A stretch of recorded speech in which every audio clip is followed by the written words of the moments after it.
Yo, what's up mga master? Mark Music here. Mayroon tayong tutorial ngayon mga master at ito ay harmony melody. Bago ang lahat, magbibigay muna ako ng disclaimer. Di pa ako professional na gitarista. Nagtutulong po ko base sa alam ko at sarili kong research experience. Nasa sa inyo na to kung susundin nyo o hindi yung mga tinuturo ko. Let's go!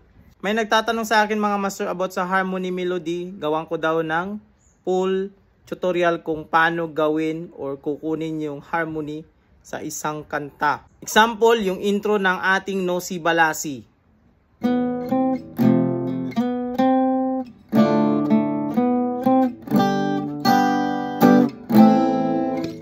Yan yung Nosy Balasi mga master, yung intro na yan mga master.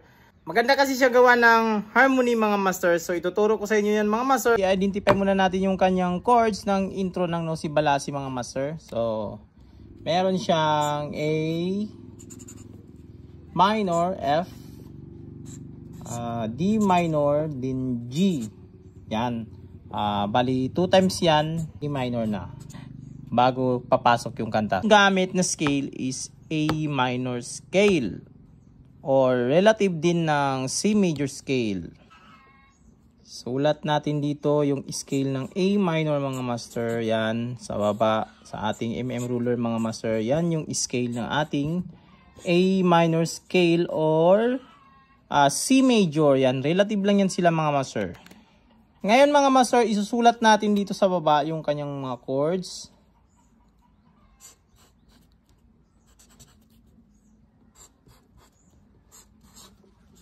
Bali, 2 times lang ito yung 4 na to. Yan. Bago nag-post siya dito. Master, yung nota dito, pag A minor mga master is meron siyang A, B, C. Yan. Tapos, same din paglipat ng chords dito sa F. A, B, C rin siya. Yan. Sa D minor is A, B, C. Yan. Kaya ito yung in-example ko mga master kasi madali lang siya mga master. Then G is G lang ginamit niya. Yan. Tank, tank, tank. Yan, 3 G. At yung dito is meron siyang B, A,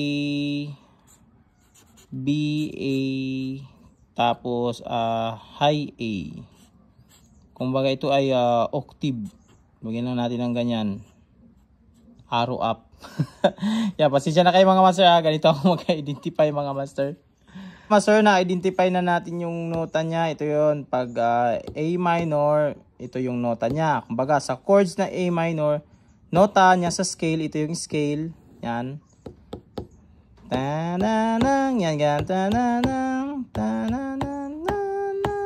So, ito na yung melody natin mga master. Nabuo na natin. Ngayon, kukunin na natin yung harmony niya mga master dito sa mga nota na to. Take note, ito yung mga nota na to. Yung kukunan natin ng harmony. So, para gawin natin yan mga master is simple lang master. Dito lang tayo babase mga master sa scale ng ating A minor scale. Wala tayong ibang gagawin kundi bibilangin lang natin na example ito. Bibilang tayo ng 3, start dito sa A. Example, dito tayo kukuha sa A. So, bibilangin natin ng 3 dito sa ating scale na major scale. 1, 2, 3. Yan yung kanyang harmony. At dito sa B, simply, start naman tayo sa B. 1, 2, 3. Yan na yung kanyang harmony. And so on so forth. Sa C, ganun din. Sa C, bibilang ulit tayo. 1, 2, 3. Yan yung kanyang harmony. So, susulat na natin mga master. Dito natin lagay sa taas mga master.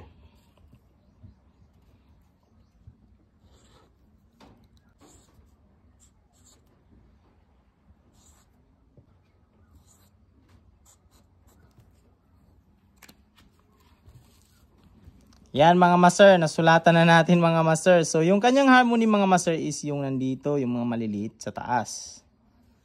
Yan. So, ilagay natin to sa gitara mga master.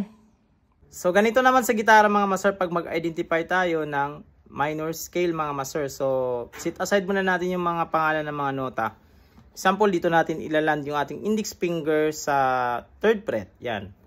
Tandaan natin lagi na pag minor scale, meron siyang root, whole tone, semitone, whole tone, semitone, whole tone, whole tone.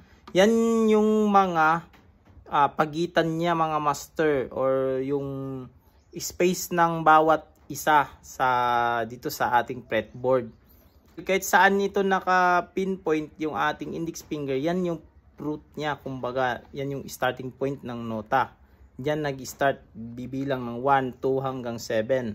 7 lang yan mga master, kahit minor scale at major scale. Yung pang 8 is octave lang din niya yun. Bali same notes pero mataas lang ang tunog ng isa. Kumbaga high note yung isang, isa low note.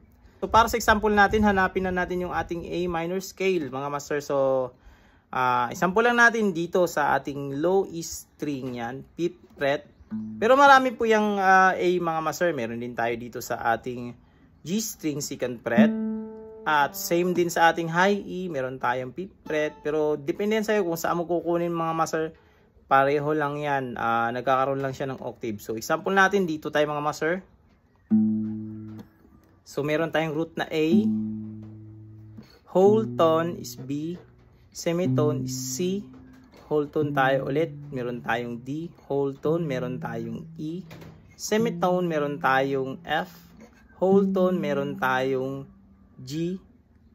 At whole tone, yan yung ating octave. So, dahil nakuha na natin yung nota, at hindi na natin sundin yung mga yan ang whole tone, semitone, hindi na kasi alam na natin ang nota, kaya mahalaga talaga na alam natin yung nota ng fretboard natin mga master, kasi kahit saan sa fret natin kukunin, basta alam natin kung saan yung root, makukuha natin yung mga nota. So sa example natin ngayon, sundan na natin yung nota, hindi na yung semitone, whole tone, hindi na. So ganito na siya, nota na ang ating sundin. So meron na tayong A, B, C, D, E, F, G, A. Then na A na tayo dito, so A, B, C, D, E, F, G, A. A, B, C, D, E, F, G, A.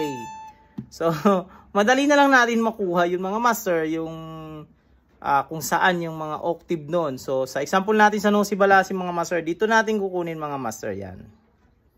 Sa G string, dito tayo mag-A.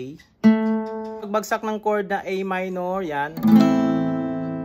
Ang nota niya is ganito, A, B, C. Yan. Tapos pag F, A, B, C ulit. Tapos D minor. G ang susunod. Pwedeng isa, yan. Depende sa'yo kung isa, dalawa. Sa akin kasi master is tatlo. Ginawa kong tatlong nota yan. Yan, ganyan. Tapos ulit siya. Ikot ulit. Yan.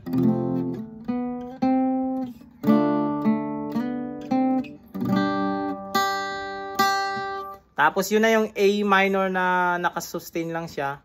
Meron tayong B, A. So ito yung B, E natin. Yan, bitawan na natin. Ito yun.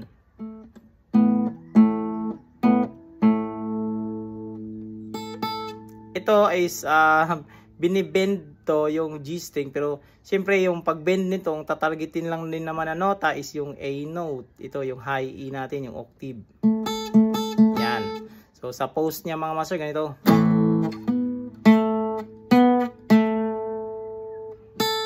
Yan.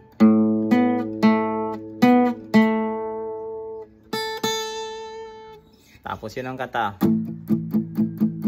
Yun. So dito na tayo sa harmony part mga master. Sa harmony part natin is meron tayong C, D, E, C, D, E, C, D, E, B, B, B. Yan.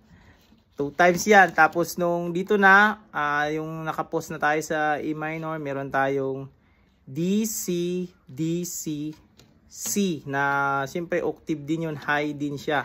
Ito rin yung tandaan natin mga master pag mag-harmony tayo mga master. So, lagi nating tandaan na pag mag-harmony rin tayo mga master, kailangan kung ano yung bilang natin kanina sa ating scale dito, binilang natin, nag-start tayo dito, tapos binilang natin pangatlo, nakuha natin yung C sa ating A, tapos sa B, bumilang ulit tayo ng pangatlo, nakuha natin yung D. Same din sa ating dito sa gitara mga master. Example, dito tayo nag-start kanina. Bibilang tayo ng pangatlo. 1, 2, 3. so dito tayo mag-start ng ating harmony. Yan. Tapos yung G note kanina sa melody dito. So bibilang tayo ng 3 rin dito. 1, 2, 3. Dito B. So ulitin natin.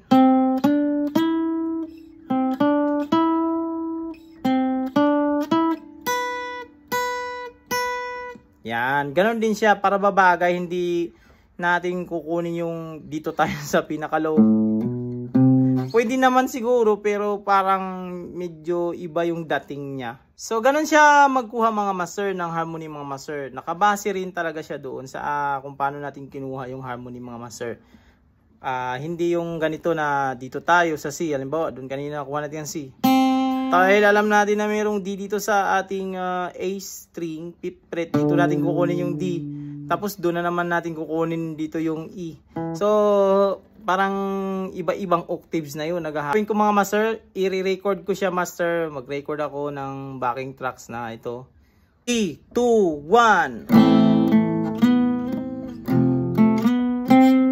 So, ito na mga master, ipi-play ko na siya mga master. Sasabayan na natin ng ating harmony. Yan. So, ulitin natin mga master, ito yung kanyang melody.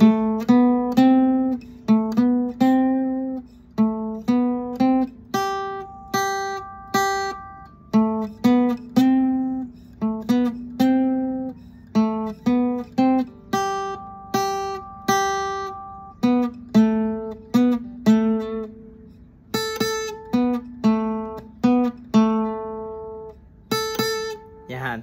Kung napapansin niyo mga master, dito hindi ko binend. Dito lang agad ako sa exact na nota. Kasi ito lang din naman mga master. Although bend yan siya dito. Binend yung ating, ito yung G note. Yan, binend para makuha natin yung ating A note. Pero ito, shortcut lang ito yung sa akin mga master. Tigas kasi ng string i-bend mga master ng aking acoustic. So, rekta na ako doon sa nota. Yan. At ito naman yung ating harmony mga master.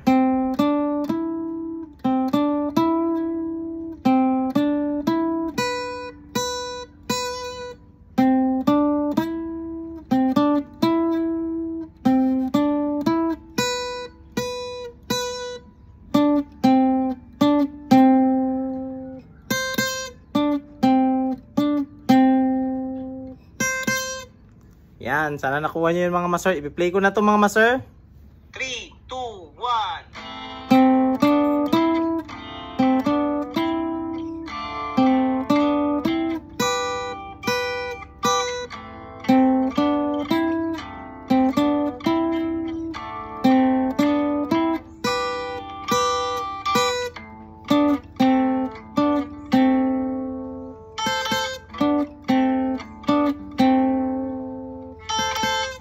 Yun. Yun siya mga master. Yung kanyang harmony. Yan. Sana nakatulong tong video na to mga master. Para sa nagre-request yun, nagtatanong nito. Gawan ko ng tutorial yung ating harmony at melody mga master. Yan. So ito ay stepping stone lang to mga master. Simpleng tutorial lang to mga master. Pero ito na yung magsisilbing tulay para mag-gets nyo or makuha nyo na ganun lang pala kadali hinahanap yung mga harmony ng bawat adlib, yan, mga solo, intros. So hanggang dito lang sa video natin na ito mga master. This is Mark Music. God bless you all. Peace out.